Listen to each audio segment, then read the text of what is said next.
Amém? Então vamos ler a Bíblia. Pega a sua Bíblia, por favor. 8:19. Eu tenho 1h05 para introduzir esse texto ao coração de vocês.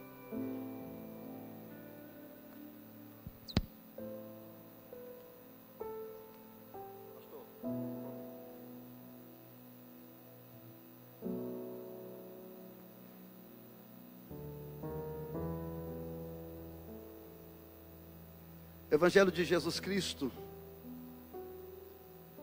escrito por Mateus, capítulo 17,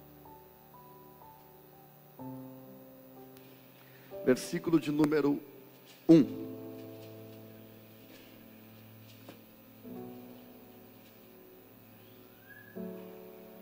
Evangelho de Jesus Cristo, escrito por Mateus, capítulo 17, verso 1. Quer ler, Priscila? Quer? Lê para nós então, doutora. Quem encontrou, diga: eu amo a Bíblia. 6 dias depois. Segura, quantos dias? 6. Já risca isso, já faça um rascunho aí na sua Bíblia. 6 dias, quantos dias? 6 dias depois, depois do quê? 6 dias depois do quê? Capítulo 16, você lembra? Vou dar um bônus porque faz 2 terças que nós estamos fora. Capítulo 16, nós falamos na última terça. Jesus estava em Cesareia de Filipe e ele fez uma pergunta: quem os homens dizem que eu sou? Eles responderam: Elias, Jeremias, João Batista, um dos profetas. E Jesus voltou a pergunta e disse: e vocês o que dizem? E Pedro lhe disse: tu és o quê? O Cristo. Tu és o quê? O que é Cristo? E o que é Messias? Ah, eu amo essa igreja.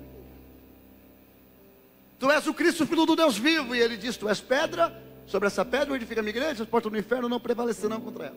Aí Jesus vai falar sobre a sua morte e Pedro vai corrigi-lo. Aí chegamos no capítulo 17. E está escrito como? 6 dias depois. Depois do quê? Do monte do Cesareia de Filipe. Amém ou não amém? Você tem que entender isso aqui. Então vamos. Jesus tomou consigo Pedro e os irmãos Tiago e João. Diga assim: Pedro, Tiago e João. Agora olha para alguém e diga assim: intimidade não é para todo mundo.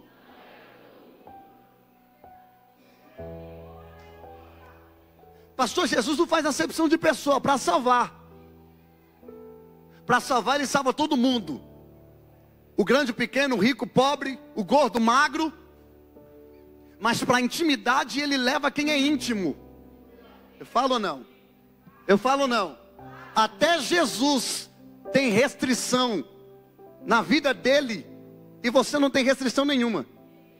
Você coloca todo mundo na sua vida sem nenhuma condição para entrar nela. Por isso que vive se decepcionando, porque não tem pré-requisito para entrar na sua vida. Silêncio total. Pergunta para quem está perto de você: quais são os pré-requisitos para ser teu amigo, para ir na tua casa, para saber teus segredos? Tem gente que é tão carente que senta do lado de alguém que nunca viu e conta a história dela inteira. Aí depois fala que estão falando da vida dela. Ninguém vai falar nada. Então lê, Priscila, porque senão vai dar confusão agora. Lê. E os levou em particular a um alto monte. Levou na onde?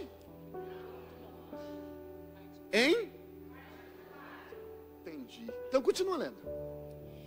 E Jesus foi transfigurado diante deles. O seu rosto resplandecia como o sol, e as suas roupas se tornaram brancas como a luz. E eis que lhes apareceram Moisés e Elias. Apareceu-lhe quem? Olha para alguém e diga assim: Moisés e Elias. Continua, vai. Falando com Jesus.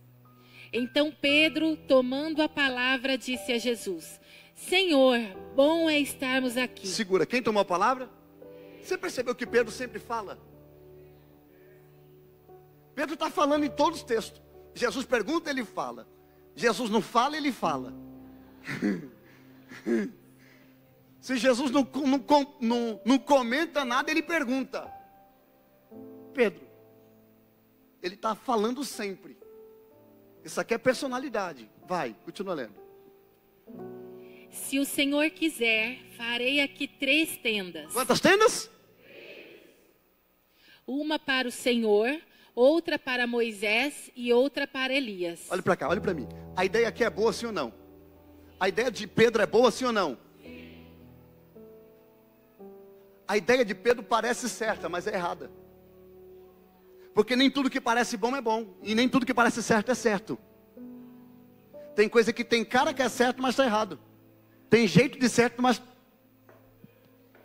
Quem vai falar nada, então lê, Priscila. Lê. Falava ele ainda, quando uma nuvem luminosa os envolveu. E eis, vindo da nuvem, uma voz que dizia: Este é o meu filho amado, em quem me agrado. Escutem o que ele diz. Ao ouvirem aquela voz, os discípulos caíram de bruços, tomados de grande medo. Vai. Jesus aproximou-se e tocou neles, dizendo: Levante-se e não tenham medo. 8. Então eles, levantando os olhos, não viram mais ninguém. Segura, a não ser... segura. Não viram mais? Continua. A não ser Jesus. Provoca alguém e diga assim: cadê Elias? Cadê Moisés? Agora responde, diga assim: sumiu. Só ficou ele. Diga: só ficou Jesus. Só ficou Jesus. Só ficou Jesus. E diga para assim: e acredite, ele é suficiente. Quem acredita nisso, diga glória a Deus. Se assente.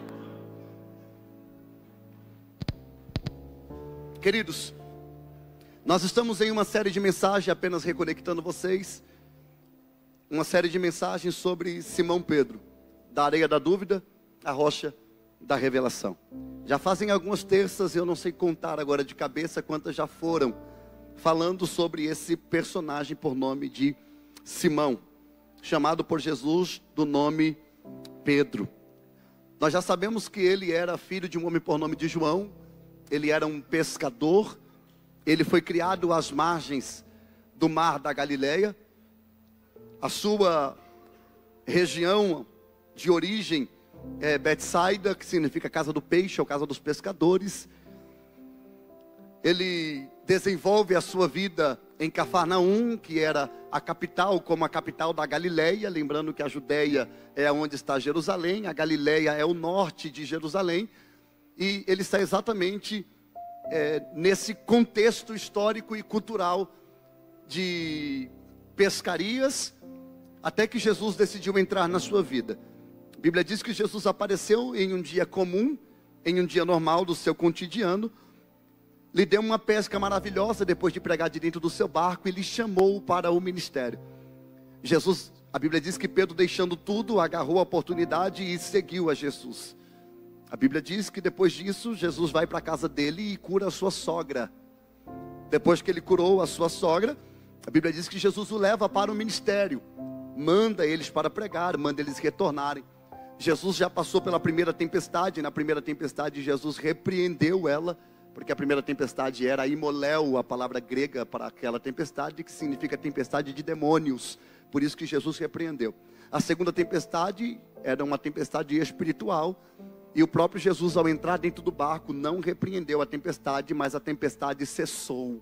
Porque existe tempestade que se cessa quando Jesus entra, e tempestade que se cessa quando ele repreende. E o mesmo Jesus que repreende, quando ele chega, ele repreende qualquer tempestade, e quando ele entra, a tempestade também cessa e acaba. Existem algumas tempestades que vão cessar quando Jesus acessar o lugar aonde ele não deveria ter saído, ou o lugar aonde é o seu lugar nas nossas vidas.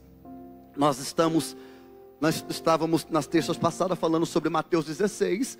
Em Mateus 16 nós estávamos falando sobre a confissão de Pedro. É Pedro reconhecendo quem Jesus é. Essas terças-feiras, elas têm se tornado terças-feiras apologéticas, não apenas de ensino. A palavra apologética significa defesa da fé.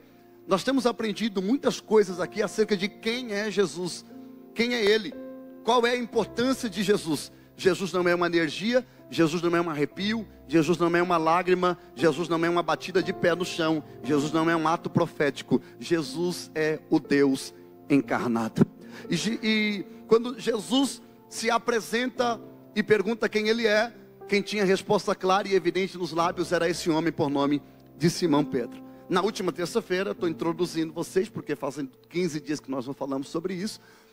Na última terça-feira nós falamos sobre Jesus falar sobre a sua morte iminente e Simão tentar mudar a mensagem que Jesus estava pregando. Aliás, mensagem sobre cruz, calvário e sofrimento não é bem-vinda no mundo contemporâneo. Mensagem sobre sofrer, abrir mão, renunciar, não é uma mensagem bem-vinda. A mensagem bem-vinda é aquela que me ajuda a conquistar os meus objetivos. Porque nós não estamos procurando Jesus como uma fonte de alegria. Nós estamos procurando Jesus como um meio de alegria. Um modo que eu encontro, eu não quero Jesus para que Ele seja o meu Salvador.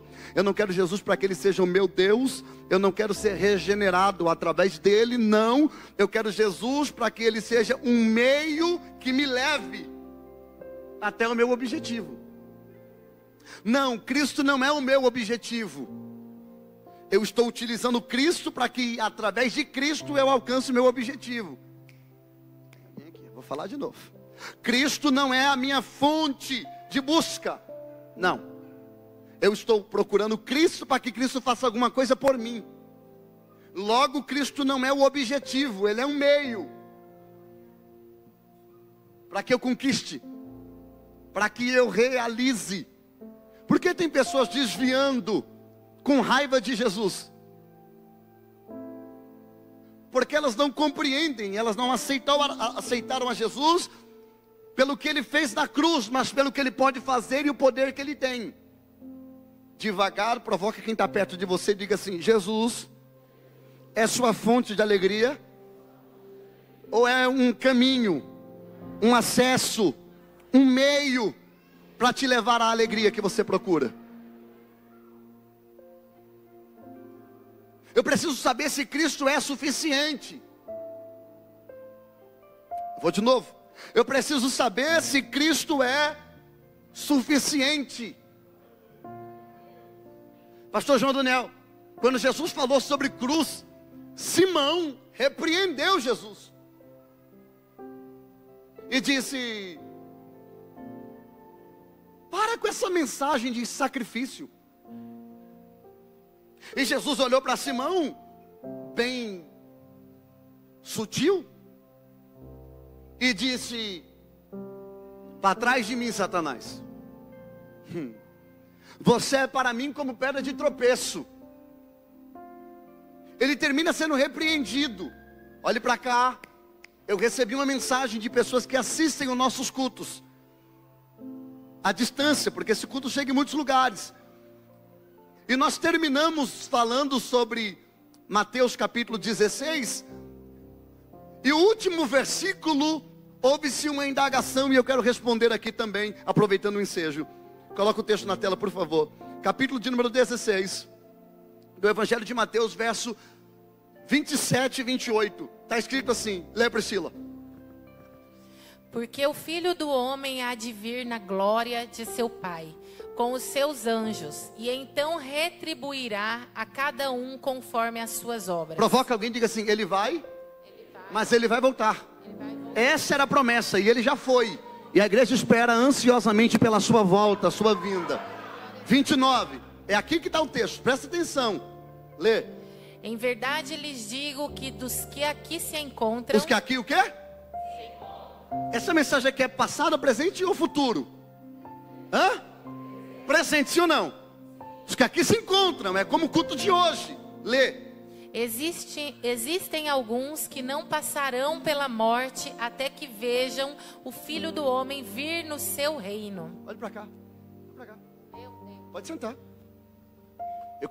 Eu quero pregar uma mensagem apologética hoje, dando continuidade. Porque Jesus está dizendo: eu vou, eu volto. E na verdade eu vou dizer uma coisa para vocês: existem alguns daqui que não passarão pela morte até que vejam o Filho do Homem vir no seu reino. Nós interpretamos isso aqui como um arrebatamento. Por que tem pessoas que dizem que o arrebatamento não vai acontecer? Porque o arrebatamento tem entrado em descrédito para algumas pessoas. Alguém que mandou uma mensagem para mim, estou respondendo você agora, disse: a Bíblia está entrando em contradição. Porque todos os homens que viveram naquele tempo morreram, e Jesus não voltou. Então esse texto aqui está errado. Não, amiguinho, vou te explicar. Jesus não está falando de arrebatamento aqui. Olha o que ele está dizendo. Vou ler de novo com você.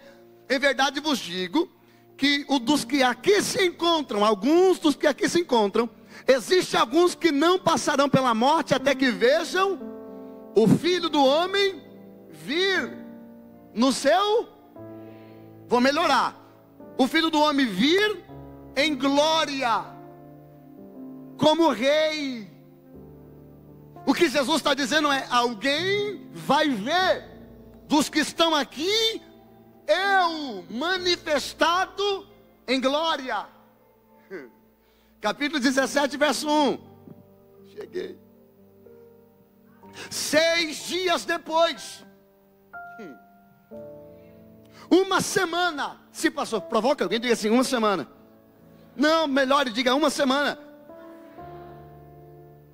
Jesus tomou consigo Pedro, Tiago e João e levou em particular.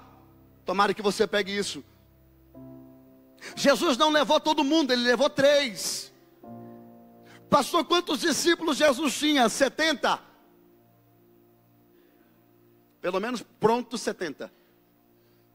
Quantos apóstolos? 12. Quantos íntimos? 3. Porque eu preciso ser seletivo. As pessoas que vão participar da minha intimidade. Eu falo ou não? Nem todo mundo pode ter acesso a algumas áreas da sua vida. Tem pessoas que não estão prontas para acessar algumas áreas. E Jesus, ele tinha sua seletividade. Olhe para cá: 70 discípulos, 12 apóstolos, 3 íntimos, e só um deitava no peito. Porque conforme as portas da minha intimidade vão sendo abertas, o número de pessoas tem que diminuir. Existem pré-requisitos, e Jesus está dizendo: eu vou levar 3, Pedro, Tiago e João. Eu vou levar para um lugar particular, um monte, um alto monte, um lugar de oração, um lugar de entrega, um lugar que nos envolveremos em uma glória. O que vai acontecer aqui, gente, por favor, dobre a sua atenção. Nós estamos diante de um dos textos mais completos, ou mais detalhado, mais pleno, acerca da redenção. Esse texto é um dos textos mais complicados em sua interpretação. Há muitas divergências teológicas, pensamentos acerca desse texto. Essa história que acabamos de ver, que estamos diante dela em Mateus 17, verso 1, nós encontramos ela também em Marcos, capítulo 9, verso 2, e em Lucas, capítulo 9, verso 28. Lembra dos evangelhos sinóticos? É um se completando no outro. Eu quero usar os 3 evangelhos que contêm a mesma história, com detalhes diferentes. Quando esse texto está sendo inserido, quando esse texto está sendo falado, quando essa mensagem está sendo proferida, quando essa história está sendo narrada, olhe para cá. Jesus acordou nesse dia sentindo que alguma coisa ia acontecer. Havia um sentimento em Jesus que alguma coisa iria acontecer naquele dia. Desculpa, isso aqui não é para todo mundo, isso aqui é para quem ora. Só quem ora e quem tem vida espiritual vai entender o que eu vou dizer agora. Tem coisas que acontecem dentro de você que você não consegue explicar para ninguém, mas você sente que alguma coisa está para acontecer. Tem um aleluia ali para que alguém ora. Já acordou com o sentimento de que uma alegria que você não sabe de onde vem, como, por que veio? Parece até que a sua conta foi paga enquanto você dormia. Parece até que teu carro foi quitado enquanto você dormia. Parece até que alguma coisa aconteceu, mas não aconteceu nada, mas você está sentindo no teu espírito que alguma coisa está acontecendo. Pastor, o que é isso? É o espiritual agindo. Glória ali. É quando o espiritual, Lucas, ele se move. E ele começa a entender, porque no espiritual já aconteceu. Ainda que ainda não materializou, no espiritual já aconteceu. Ainda que os meus olhos não estejam vendo, no espiritual já aconteceu. E o Espírito que habita em mim testifica que já está acontecendo alguma coisa. Jesus acordou. Eu preciso do teclado comigo aqui. Olha para mim, Samuel. Eu preciso a compreensão dos irmãos que Jesus está empolgado. Coloca um fundo um pouco mais empolgado, Samuel. Não está empolgado ainda, Samuel.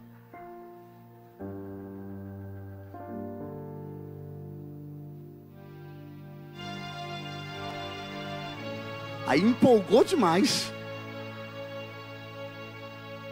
Samuel, Jesus está empolgado. Ele acorda 3 dos seus discípulos e diz: Pedro, Tiago, João, vem cá.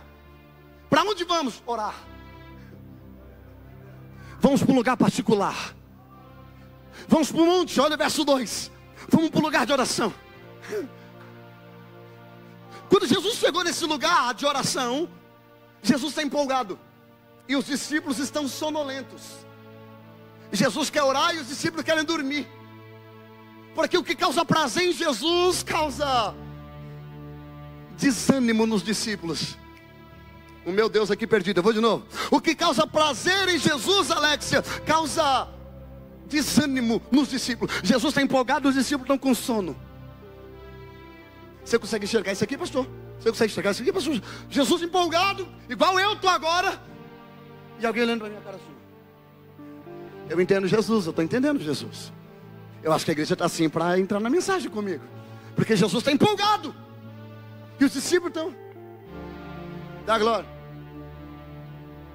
Diga aleluia. Oh, yeah.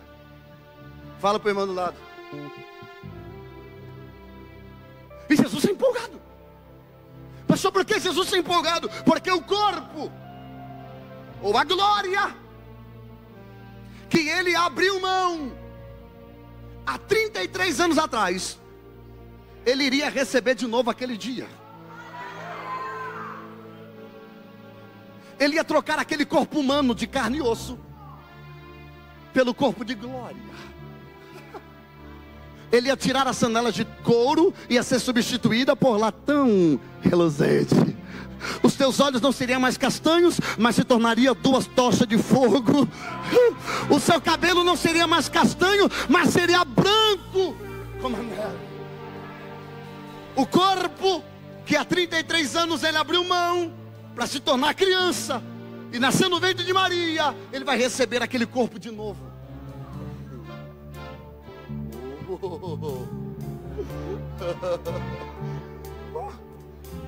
Quando Jesus chegou no monte, ele se transfigurou diante deles.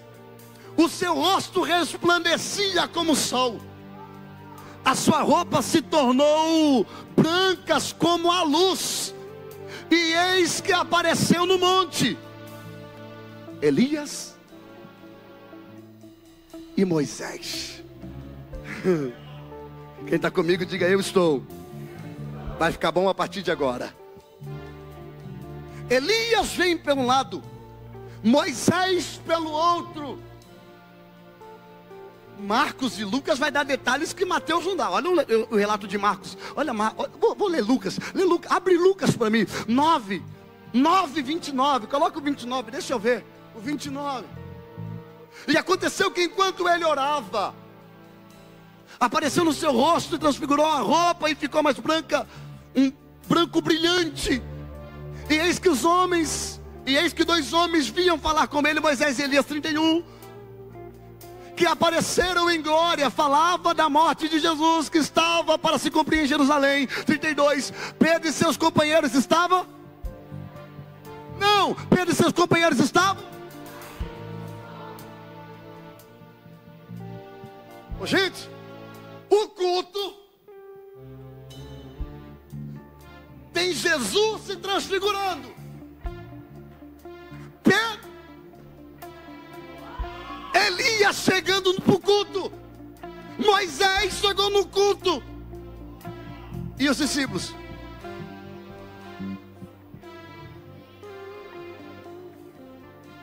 Provoque alguém aí, por favor. Diga assim: você percebeu? O culto está acontecendo. E quem nós viemos adorar já está aqui. E você ainda está dormindo, caindo de sono, sem perceber o que está acontecendo. Mas há um grito de Deus essa noite, nessa terça-feira, dizendo: desperta, porque a minha glória já está manifestada sobre este lugar.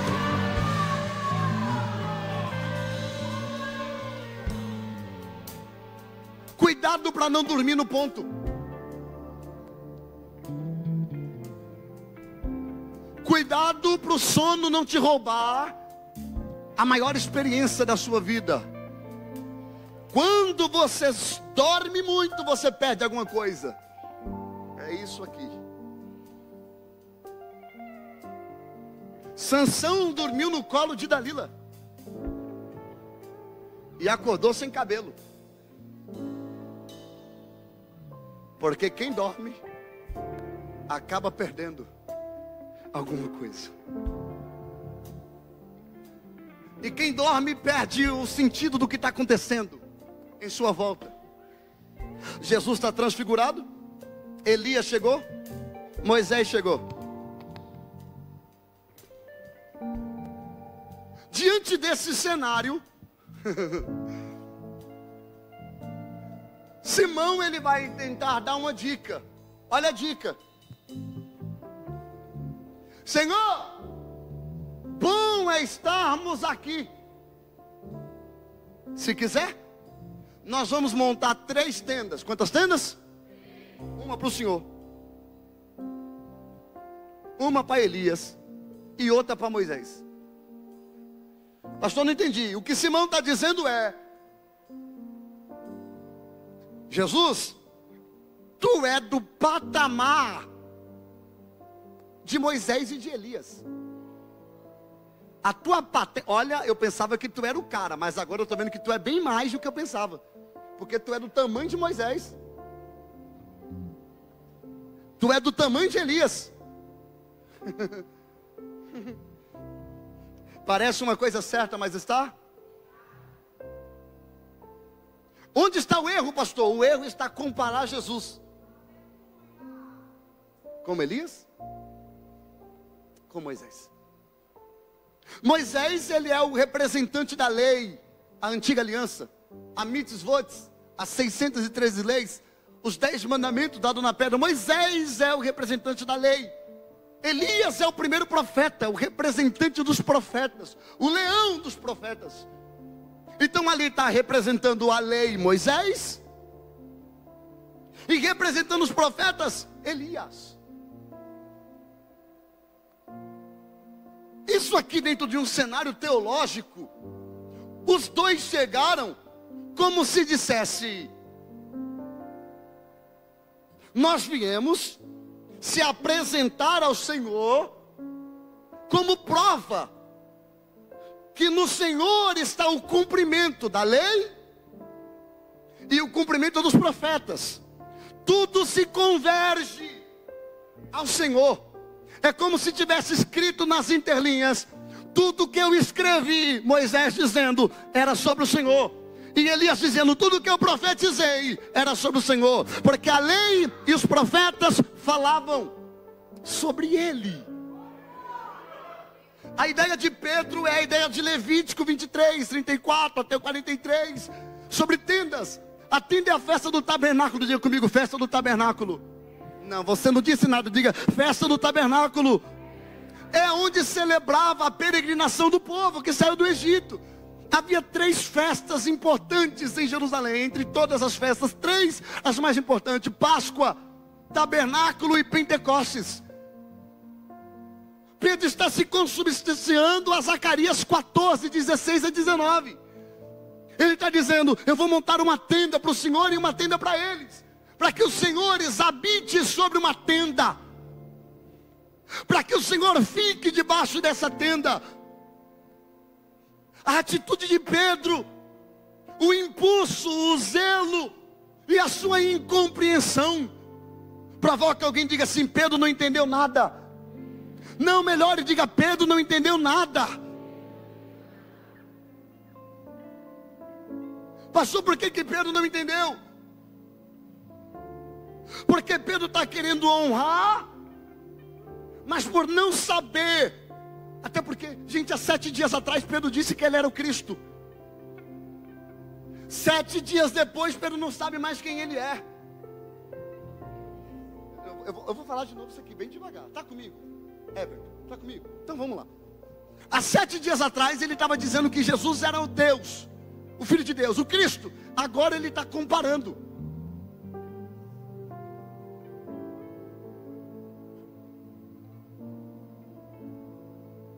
É como se Jesus tivesse perdido a identidade em 6 dias. Em 6 dias ele era Deus. Agora depois de 6 dias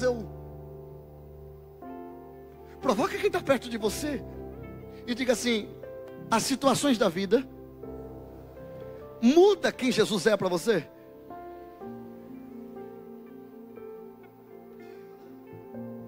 Pergunta. Você sabe quem é Jesus? Jesus é aquele mesmo que te salvou há anos atrás, é o mesmo. O Deus que fez coisas impossíveis na sua vida, Ele é o mesmo. A sua prova mudou, a sua luta mudou, mas Ele continua sendo o mesmo. Ele não muda. Ele tem poder para fazer. Mas Simão está cometendo um equívoco teológico. Ele está achando que Jesus é do tamanho de Elias. Diga-se comigo: Elias representava os profetas. Moisés representava a lei. E ambos estão na onde? No monte. Jesus transfigurado, a lei e os profetas. Pastor, o que isso significa? Abra a Bíblia, vamos ler. Priscila, você vai ler. Você vai ler. Coloca Mateus 5,17, vê se faz sentido. Coloca Mateus 5,17. Lê, Priscila, lê, Priscila. Lê, Priscila. Não pensem que vim revogar a lei ou os profetas. Não vim para revogar, mas para cumprir. Cumprir. Jesus estava dizendo: eu não vim para mudar a lei, eu não vim para revogar os profetas, eu vim para cumprir, porque o que eles falavam era sobre mim. Agora lê Lucas 16:16, vai. Vê se alguém pega isso, lê. A lei e os profetas duraram até João. Desde esse tempo, o evangelho do reino de Deus vem sendo anunciado, e todos se esforçam para entrar nele. Até João se profetizou, mas agora a profecia se cumpriu. Não se levantará mais profetas a partir de agora. Não no ministério profético do Velho Testamentário, mas vão levantar profetas que são profetas da graça. Por quê? Porque sobre mim se cumpre toda a revelação. Evangelho de João, capítulo 5, verso 39. Coloca a força e lê esse texto, Priscila, vai.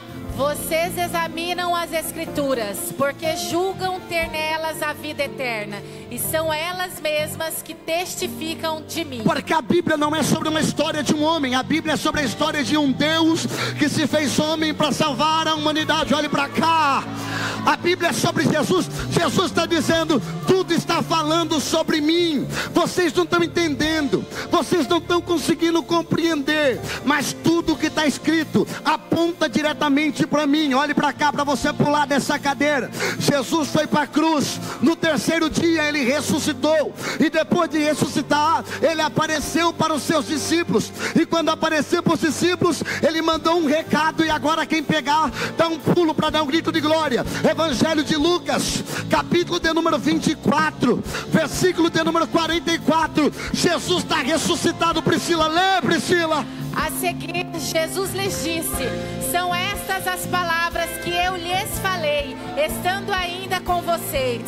Era necessário que se cumprisse tudo o que está escrito a respeito de mim na lei de Moisés, nos profetas e nos salmos. Jesus está dizendo: eu nunca perdi o controle. Eu sou o Senhor do começo, do meio e do final da sua história. Levante a mão.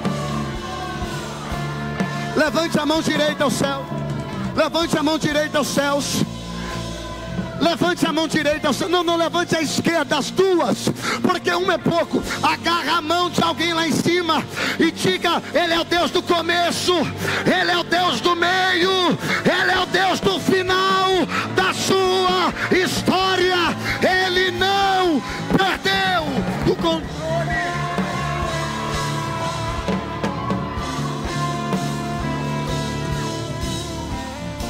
Ainda que pareça que está tudo perdido, tudo continua sob o controle. Tudo continua sob o pleno controle.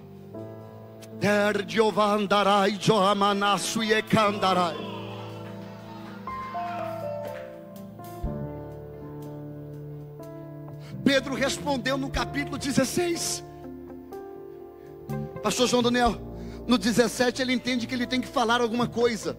Olhe para cá, deixa eu ver se alguém entende isso aqui. Você percebeu que Pedro vem se destacando como líder do grupo? Está percebendo isso? É ele que fala, ele fala pelos 12. A personalidade dele coloca ele à frente.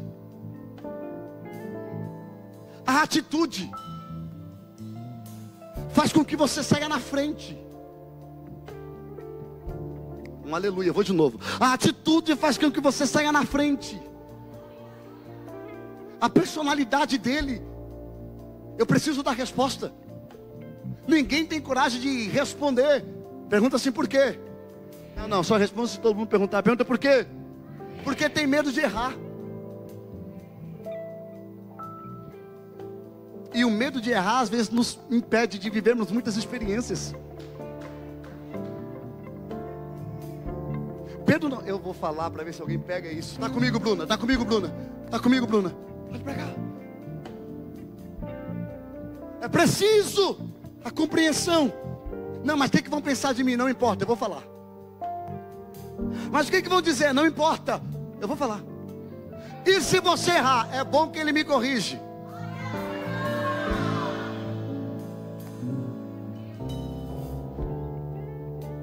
Simão ele tem uma necessidade de, eu preciso falar alguma coisa. Aí ele vai dar um grito. Ele vai dar um? Não entendi. Ele vai dar o quê? Um grito. Senhor!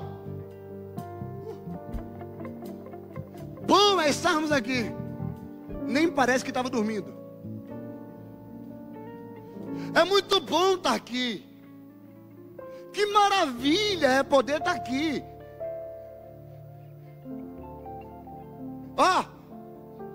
Se o Senhor quiser,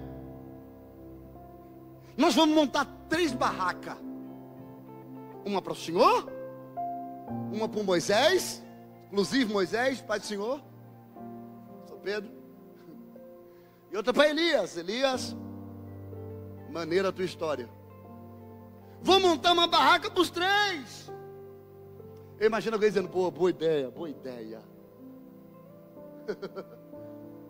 Muito boa ideia, não sei como ninguém pensou nisso. A ideia parece boa, mas há uma incompreensão e um equívoco acerca da pessoa, da centralidade de quem era Jesus. O texto diz que Simão falou isso porque não sabia o que dizer. Ele não sabia o que dizer, mas ele achava que deveria falar alguma coisa. Marcos 9:6, olha aí. Ele não sabia o que dizer. Lucas 9:33 também. Não sabendo o que falar. Ele vai dizendo de maneira sonolenta. Ele está falando de maneira inércia. Lucas registra que ele está tomado de um sono. E o que pode apartar esse momento espiritual, ou marcar esse momento espiritual, há um desejo em Simão, grite qual? Diga qual? Vou montar uma barraca para morar aqui, para que essa glória fique aqui, para que essa presença habite aqui. Hoje a gente desceu uma nuvem. Eu vou me aventurar aqui. Eu imagino que Simão, não está escrito, mas eu estou imaginando agora. Não é a Bíblia, sou eu, Dr. Harry. Eu imagino Simão dizendo: eu vou entrar lá. Eu vou me envolver no assunto de Jesus, Elias, Moisés. Mas desceu uma nuvem. Desceu o quê? Ele fica do lado de fora gritando. Pastor, não estou entendendo. Aperta o cinto, lá vai a aplicação. O texto mostra que a experiência sem o conhecimento é perigoso.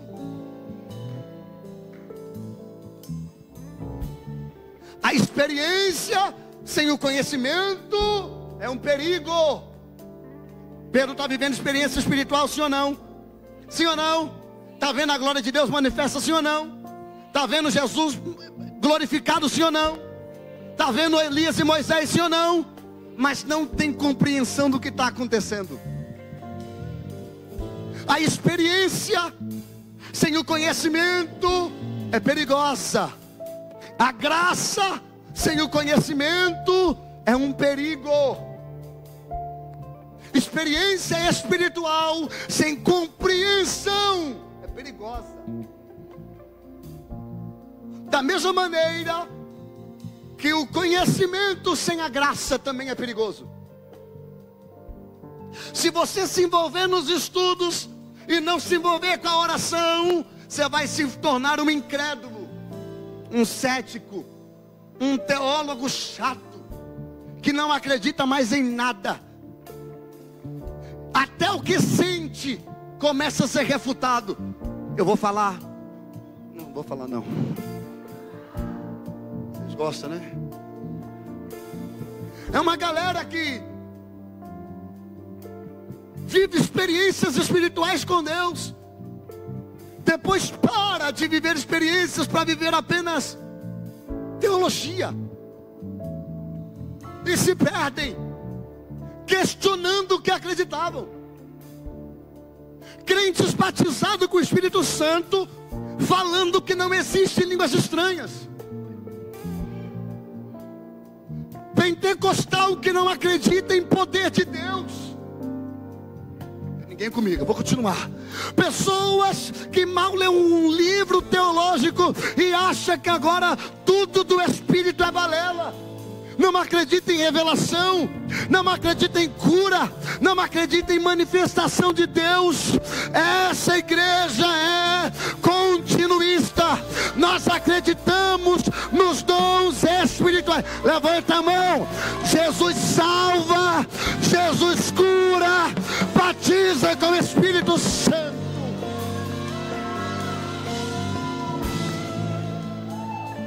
Provoca alguém, diga assim: você ainda acredita nas manifestações espirituais?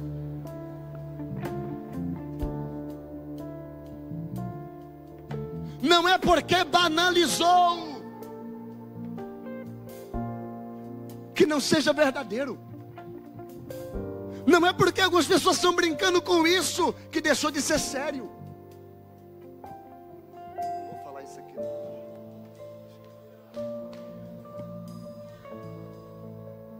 Coisas que nós pregávamos virou chacota. Pessoas aqui que já baixaram no poder, rodaram no mistério. Hoje estão pregando na internet que isso é obra do diabo, colocando vídeo de manifestação do Espírito com manifestação diabólica dentro de centro de macumba, descredibilizando o poder de Deus. Não é porque banalizaram que o Espírito não faça mais. Tem o meu Deus ali, parece que eu não estou sozinho. Eu vou continuar então. Lucas, estamos brincando com línguas estranhas. Stand-up gospel falando línguas estranhas. Mistérios de Deus virando musiquinha de TikTok. E o povo crente, pentecostal, reproduzindo. A pergunta que fica: a chacota que vem virado línguas estranhas. Zaqueu, você acha que os nossos jovens vão querer batismo com o Espírito Santo?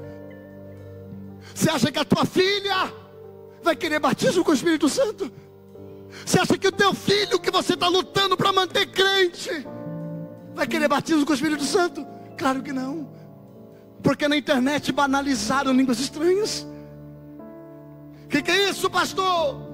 Viramos céticos, dizendo que somos espirituais. Provoca quem está perto de você e diga assim: você ainda é crente? Não, melhor, diga: você é pentecostal? Você está com uma cara de tradicional, cara. Não, você está com uma cara de crente que não dá glória mais, velho. Antigamente, Zaqueu não precisava de ninguém cantar, já entrava no culto chorando. Não precisávamos de mensagens profundas. O básico, você chorava. O louvor não conseguia se encaixar, o músico não conseguia achar a nota de quem estava cantando, e a glória manifestava.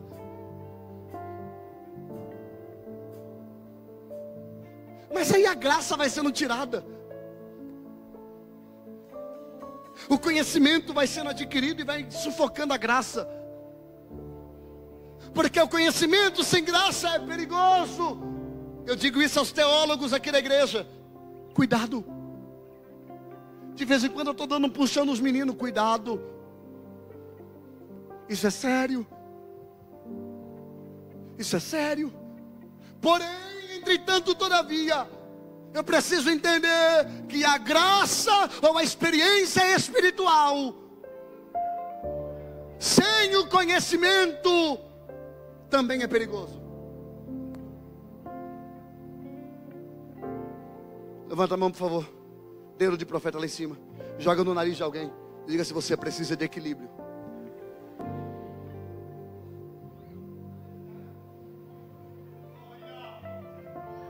Sabe o que é a experiência, Priscila? Sem a graça de Deus. Sabe o que a experiência sem o conhecimento fez? Grita o quê? Fez Pedro comparar Jesus com duas sombras que tipificavam a manifestação de Deus. É muito perigoso quando eu não tenho conhecimento, mas vivo experiências. Por quê, pastor? Porque o risco de eu cometer um erro, tanto quanto o que eu acabei de falar, é enorme. Da mesma maneira que muito conhecimento sem graça é perigoso,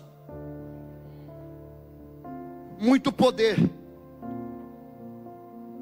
sem conhecimento também é perigoso. Estamos vivendo um tempo, a era da informação, mas nunca houve tantas pessoas desinformadas como nos dias atuais. Hoje não se tem pré-requisito nenhum para algumas igrejas.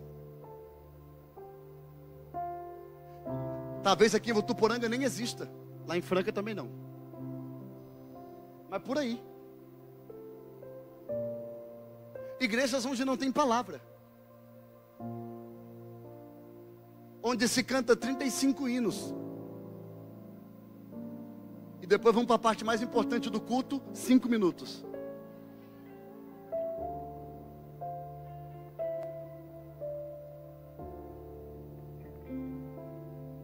O povo não aguenta mais ouvir o cego de Jericó. A cura da mulher de fluxo de sangue. E pior, ainda prega errado. Para piorar. Pastores que não têm o mínimo de conhecimento básico para conduzir uma igreja.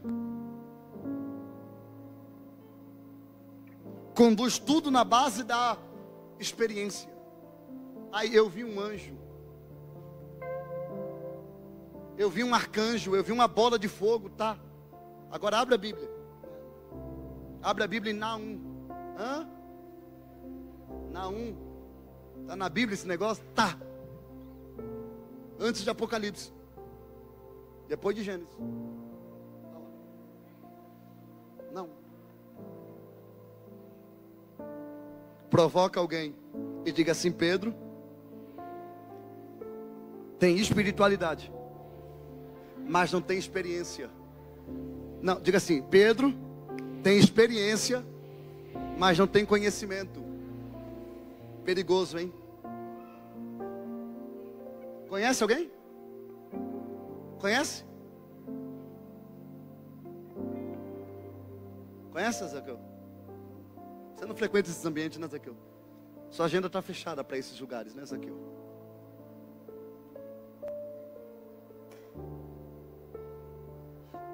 Pergunta assim: pastor, por quê? Porque quando eu vivo experiência e não tenho conhecimento, eu começo a defender a experiência, sendo que a experiência refuta a Bíblia. Então, quando eu começo a viver experiência sem palavra, eu prefiro a experiência do que o que está escrito. O dogma. Ai, meu Deus, eu não vou falar não. A pessoa chega aqui, Lucas, aqui. Olha nos meus olhos. Lucas, você está vendo meus olhos verdes, Lucas? A pessoa chega aqui e fala: pastor, é porque eu aprendi a minha vida inteira que a mulher tem que usar saia. E se não usar saia, vai para o inferno. E eu digo: tá. Mas a Bíblia não fala sobre isso. Não, a Bíblia fala, eu só não sei onde está.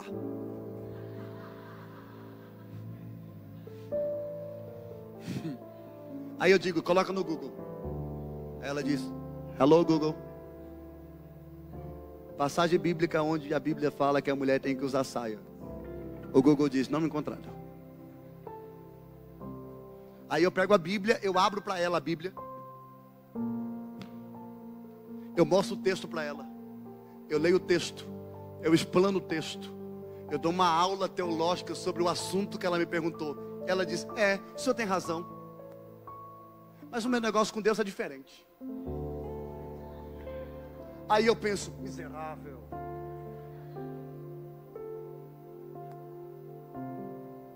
Tem gente ainda acreditando que terno e gravata leva para o céu.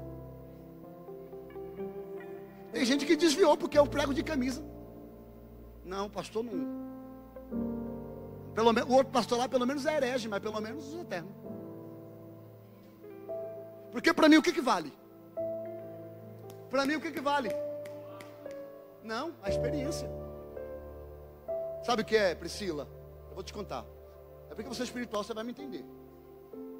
É que uma vez eu estava no monte, aí veio um vaso lá, de outro arraial, olha o mistério. Ela pegou o azeite que estava enterrado 7 dias na colina. Pegou o azeite e passou no meu cabelo. E disse: teu cabelo agora é ungido. Você não pode cortar esse cabelo. E se eu fosse você, eu também nem lavava, porque o azeite que desceu aí.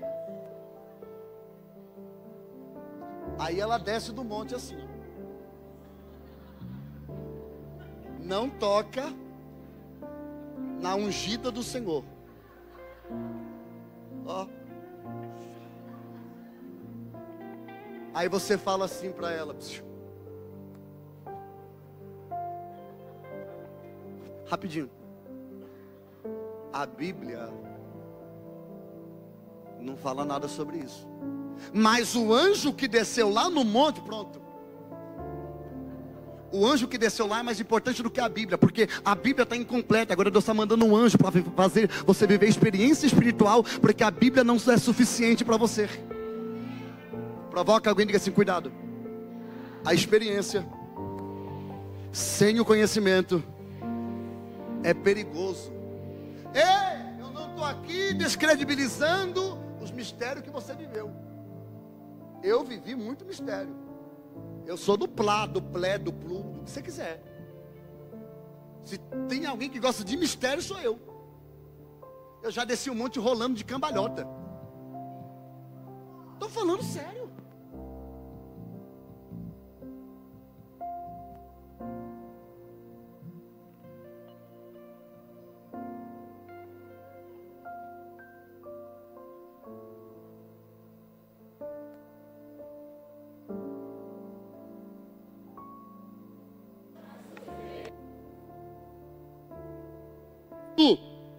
Com a experiência, sem o conhecimento.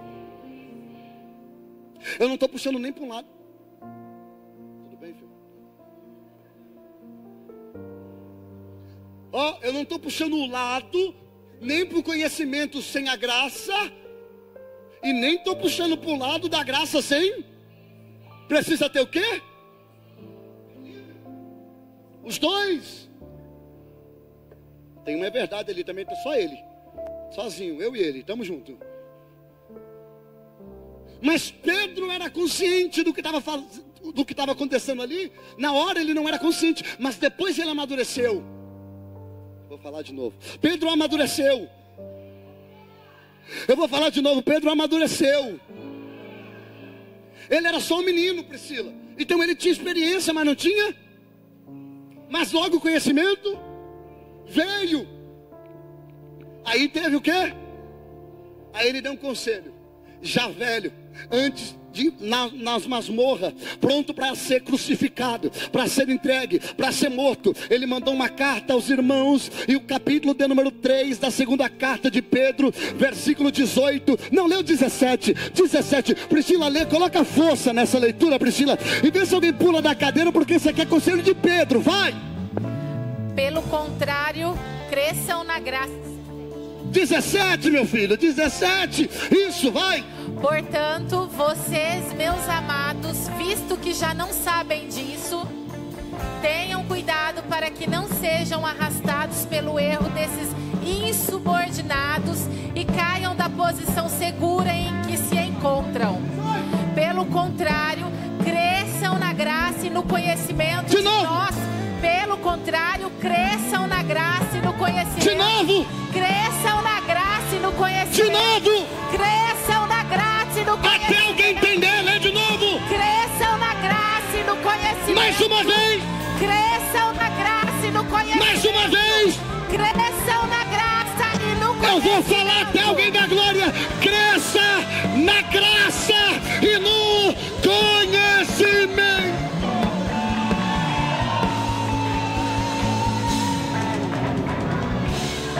Provoca quem está perto de você e diga assim para ela: você precisa de equilíbrio, graça e conhecimento. Conhecimento e graça.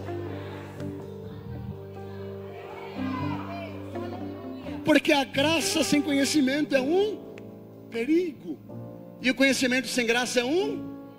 Precisa-se de. Você deve escrever isso em algum lugar. Eu preciso de equilíbrio. Eu preciso de equilíbrio.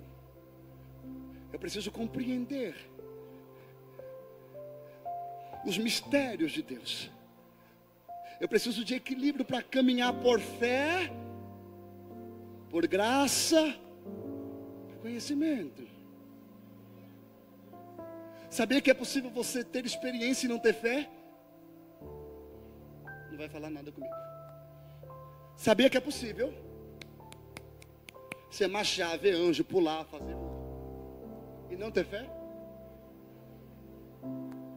Pergunta por quê? Porque uma coisa não tem a ver com a outra. Pastor, como eu tenho fé? De sorte. Que a fé vem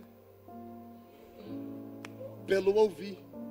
E ouvir a palavra de Deus. O que te gera fé? O que te gera fé?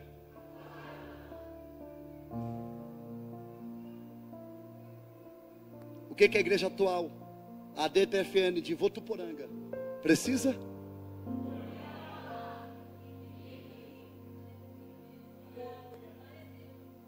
Não adianta você ser conhecedor, mas não ter experiência. Não basta você ter experiência e não ter conhecimento. Precisamos de equilíbrio.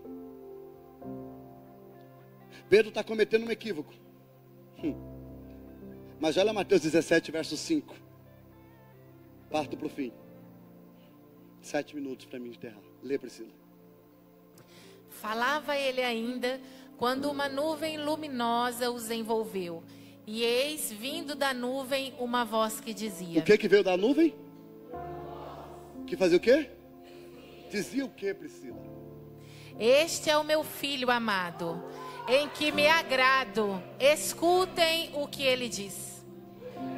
Glória a Deus. Pastor, o que é isso?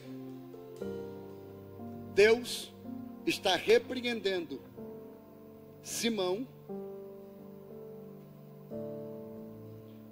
e está dizendo: este é o meu filho. Moisés está aí, Elias está aí, mas quem está aí é o meu filho. Quem está aí? O Verbo que se fez carne. Não, ele não é Elias, não, ele não é Moisés, e ninguém se compara a ele.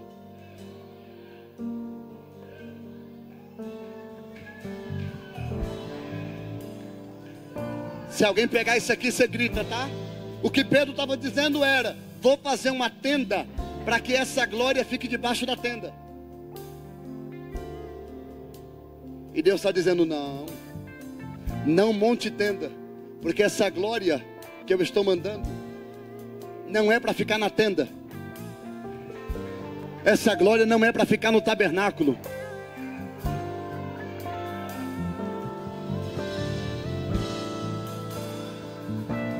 Por quê? Porque essa glória vai tabernacular, não em tendas, não em tabernáculo, mas sobre pessoas. Pessoas. A glória não é para tenda, a glória não é para templo, a glória é para pessoas. Pastor, porque Jesus se transfigurou? Jesus se transfigurou para ser testemunha divina. A luz que resplandece no teu rosto simboliza a glória de Deus, a Shekinah de Deus, indicando que apenas o nome de Deus pode ser adorado. Sobre ele resplandece a glória de Deus. Deixa eu concluir. Moisés está representando quem? Moisés está representando quem? A lei, a antiga aliança. E Elias? Os profetas. Duas revelações desse texto. Eu preciso de tempo, mas eu não vou conseguir. Rápido. Tudo isso aqui está convergendo em Cristo. Isso aqui chama convergência teológica. Anote isso. Convergência teológica. É tudo se convergindo em Cristo. É tudo apontando para Cristo. Porque dele, por ele. Porque dele, por ele. Porque dele, por ele. Para ele. São todas as coisas. Quando? Olhe para cá. Moisés morreu, sim ou não? Moisés morreu, sim ou não? Sim. Moisés morreu, sim ou não? Elias morreu, sim ou não? Não. Lembra que Elias foi? Subiu? Não na carruagem, no redemoinho. A carruagem passou para cortar a tira de borracha. Outro dia eu falo sobre isso. Elias subiu no redemoinho. Então Elias não morreu. Moisés? Moisés? Então está chegando no monte. Moisés que viu a morte, ele não encarnou. É Jesus que está glorificado. Então no monte existe um ambiente espiritual. O que está acontecendo ali não é humano. Então ali Elias não está em carne e osso, está em espírito. Moisés também. Pastor, isso tem representatividade? Sim. Moisés representa aqueles que vão entrar no reino de Deus por meio da morte. Está comigo, pastor João Daniel? Está comigo, pastor João Daniel? Moisés está representando aqueles que vão entrar no reino de Deus por meio da morte. Morreram, mas vão entrar no reino de Deus.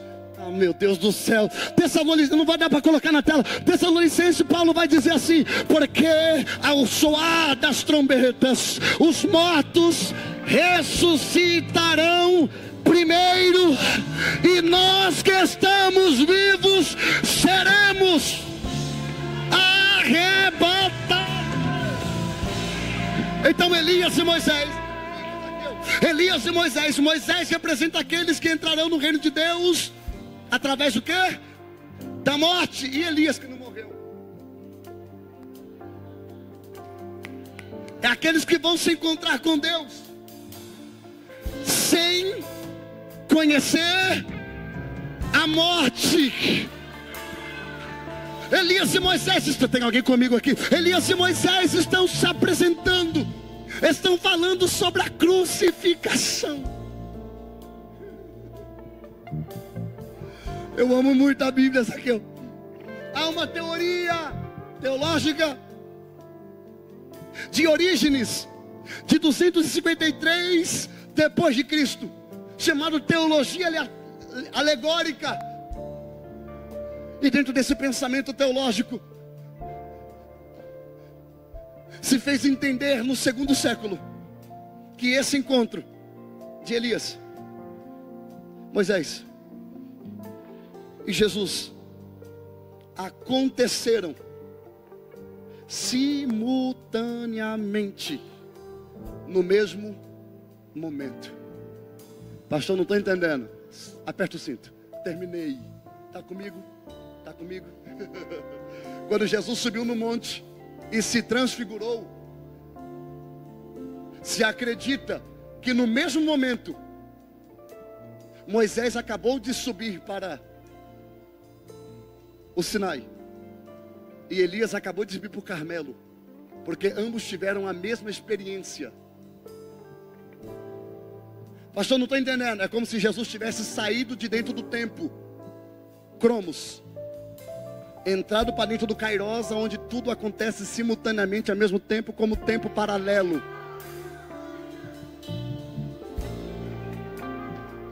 Se tiver 3 pessoas comigo, ô João, se ninguém fazer nada, joga a Bíblia para cima, ou taca na cabeça de alguém, por favor, coloca Êxodo 24 na tela. Priscila, você lê o versículo 15 ao 18.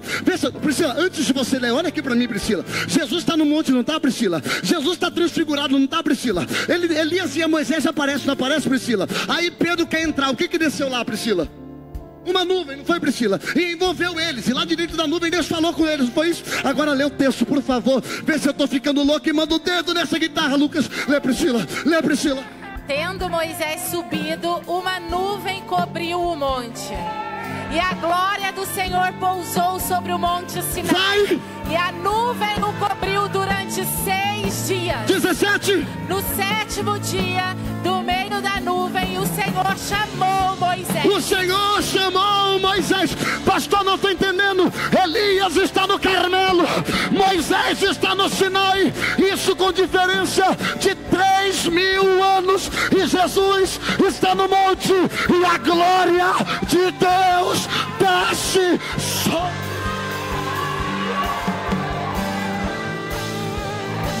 Isso é culto da palavra.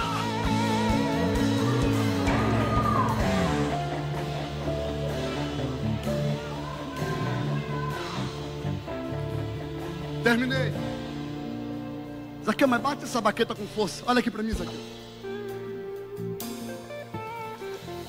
Pastor, o que os discípulos estão vendo? Um prenúncio da glória de Deus. Pastor, o que os discípulos estão vendo? A antecipação do reino de Deus. O reino ainda não se revelou aos homens, mas se revelou no monte. Quem está lá? Pedro, Tiago e João. Pastor, o que eles viram? A antecipação do reino de Deus na terra.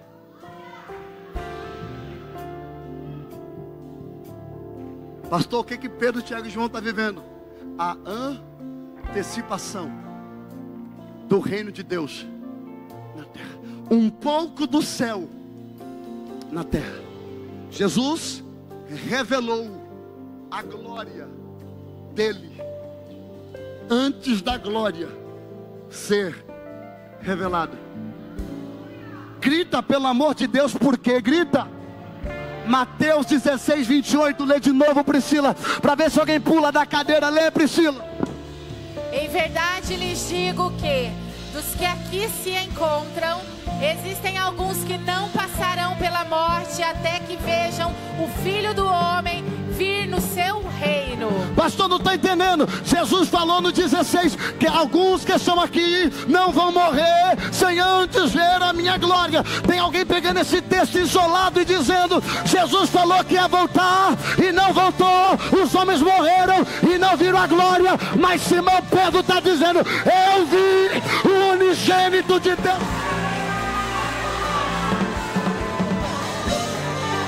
Abra a Bíblia, abra a Bíblia, abra a Bíblia.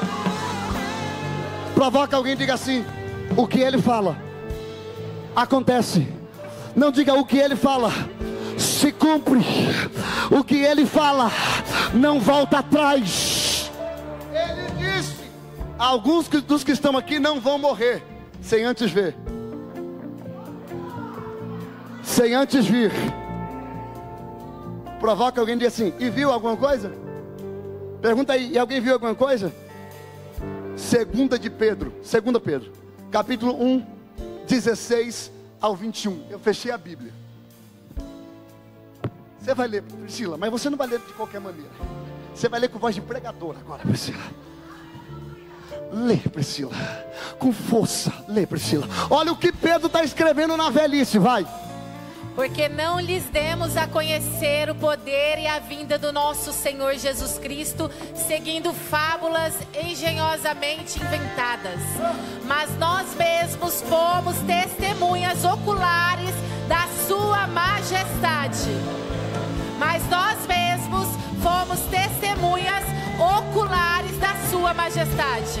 Mas nós mesmos fomos testemunhas oculares da sua majestade. 17. Porque ele recebeu honra e glória da parte de Deus Pai, quando pela suprema glória lhe foi enviada a seguinte voz: este é o meu Filho amado, em quem me agrado. Ora, nós ouvimos esta voz vinda do céu, quando estávamos com ele no Monte Santo. Ora, nós ouvimos essa voz vinda do céu quando estávamos com ele no Monte Santo. Assim temos ainda mais segura a palavra profética, e vocês fazem bem em dar atenção a ela, como a uma luz que brilha em lugar escuro, até que o dia clareie e a estrela da alva nasça no coração de vocês. Primeiramente, porém, saibam que nenhuma profecia da Escritura provém de interpretação pessoal. Vai! Porque nunca jamais qualquer profecia foi dada por vontade humana. Entretanto, homens falaram da parte de Deus, movidos pelo Espírito Santo. 22.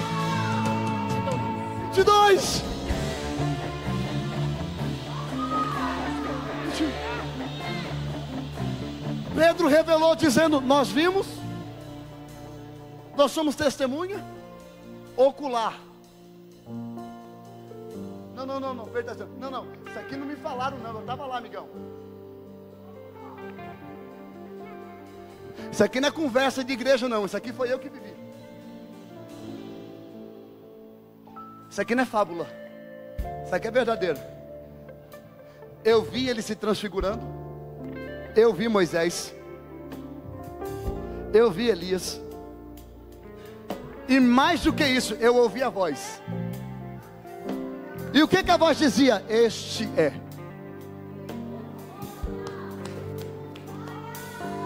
Vocês não precisam esperar outro Messias. Ele é o Messias prometido.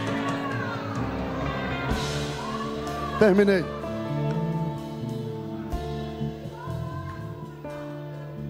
Fecha os teus olhos. Prepara alguma coisa.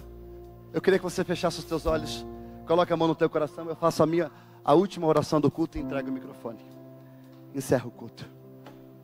Coloca a mão no teu coração. Eu queria pedir que você fechasse os teus olhos, por favor. Só os obreiros, intercessores, de olhos abertos. O restante da igreja, tudo de olhos fechados. Por favor. Coloca a mão no teu coração, por gentileza. Eu tenho um pedido a fazer para Deus. Eu estava orando antes de vir para o culto, e Deus mandou eu fazer uma oração, e eu quero fazer ela agora. Senhor, eu abri a tua palavra, ensinei a tua palavra, inspirado pelo teu Espírito.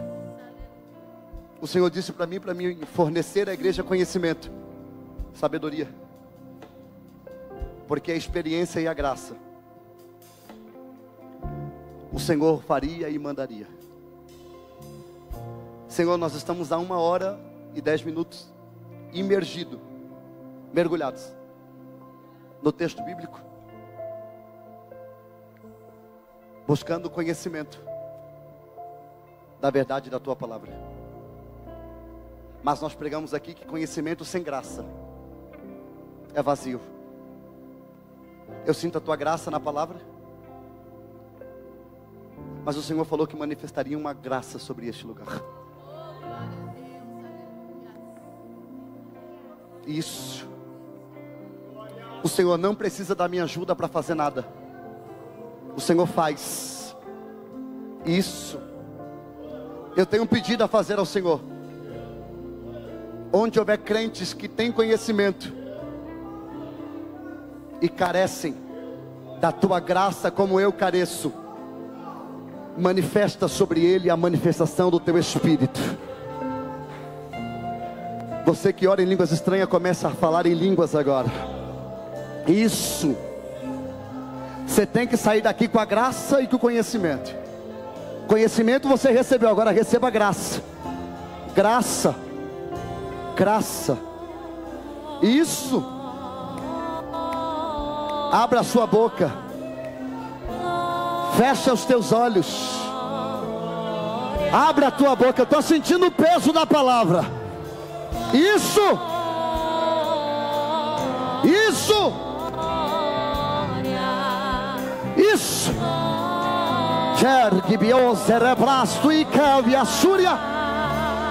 Ora em línguas, vai. Você que está fraco, ora em línguas.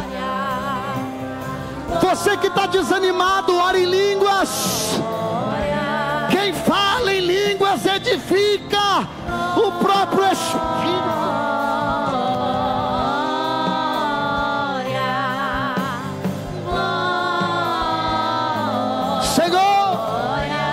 Manifesta o teu poder sobre nós. Agora,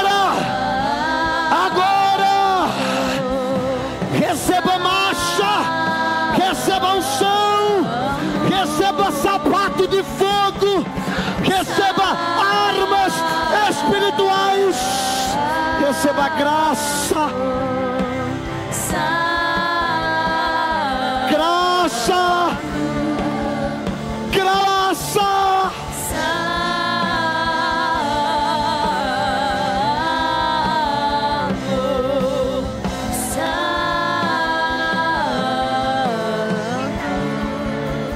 Quem já pisou no Santo dos Santos, em outro lugar?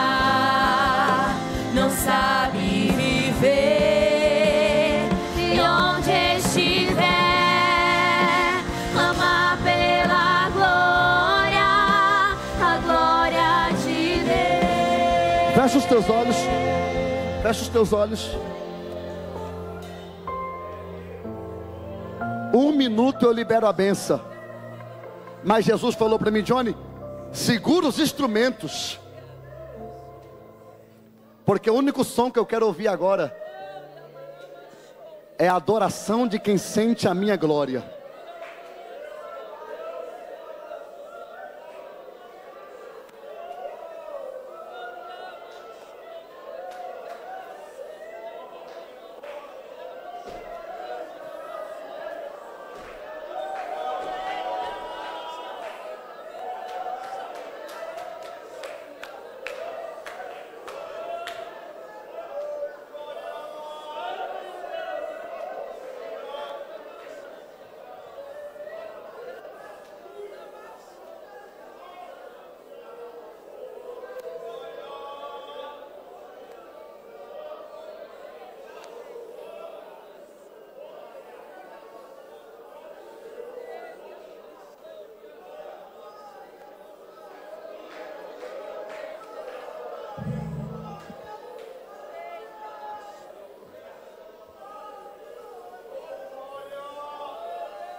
Você que pode, pega na mão de quem está do seu lado.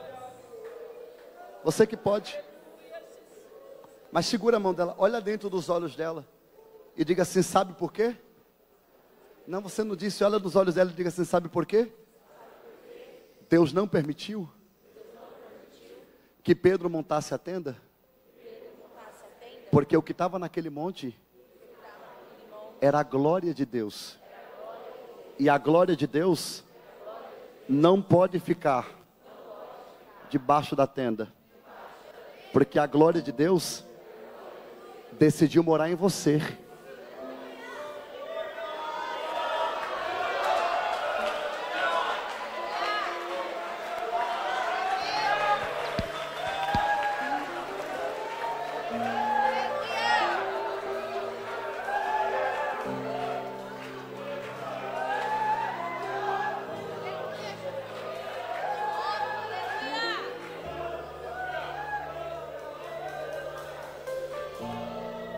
Você é o tabernáculo da glória de Deus. Você é a tenda de onde a glória de Deus mora. Dá um sinal se você é tenda. Dá um sinal se você é casa. Dá um sinal se você é moradia do Espírito Santo de Deus.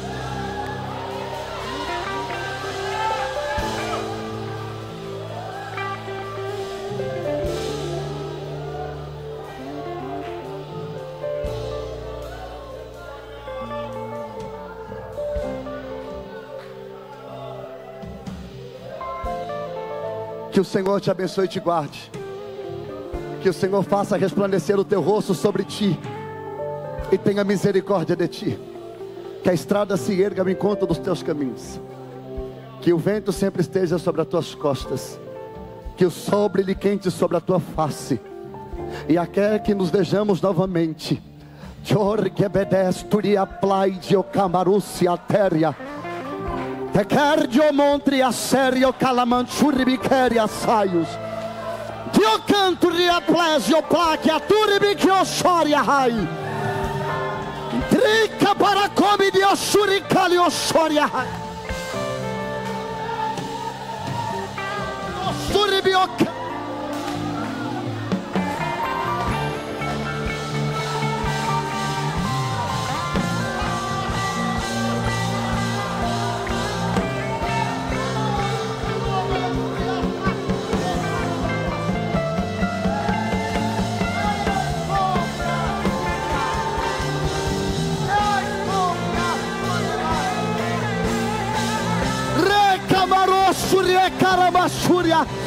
Receba a glória.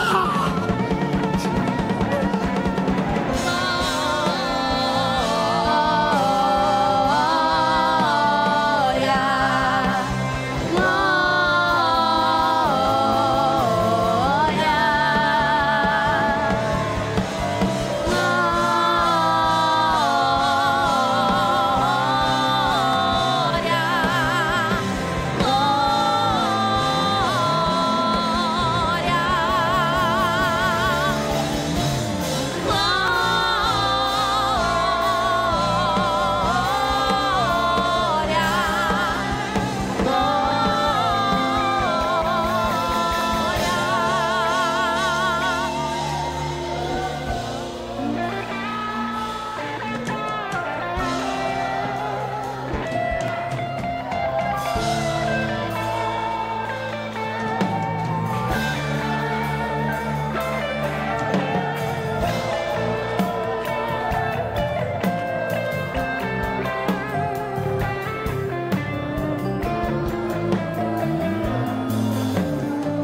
Levante as suas mãos.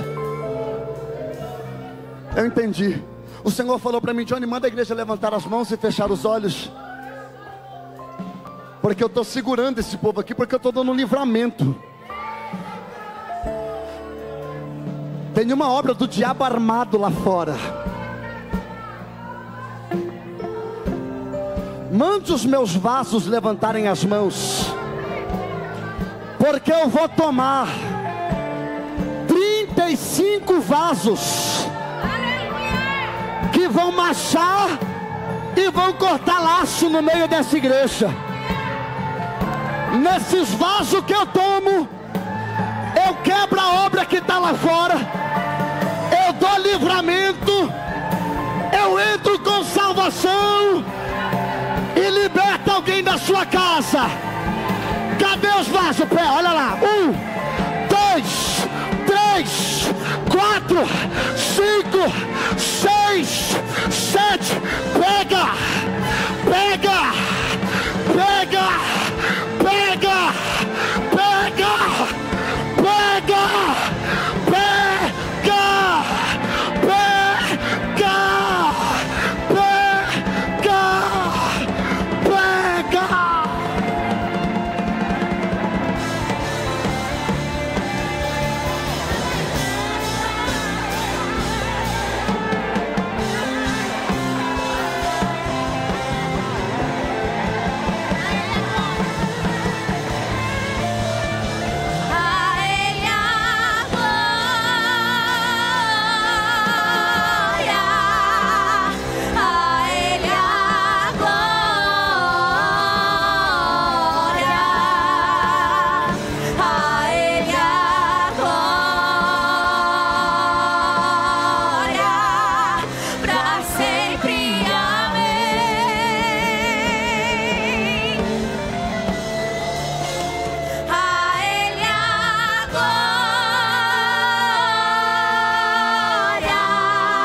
Que o grande amor de Deus, que a graça do nosso Senhor e Salvador Jesus Cristo, que as doces consolações do Espírito Santo, ela não venha a ser somente hoje, mas para todo sempre. A igreja em uma só voz pode dizer amém.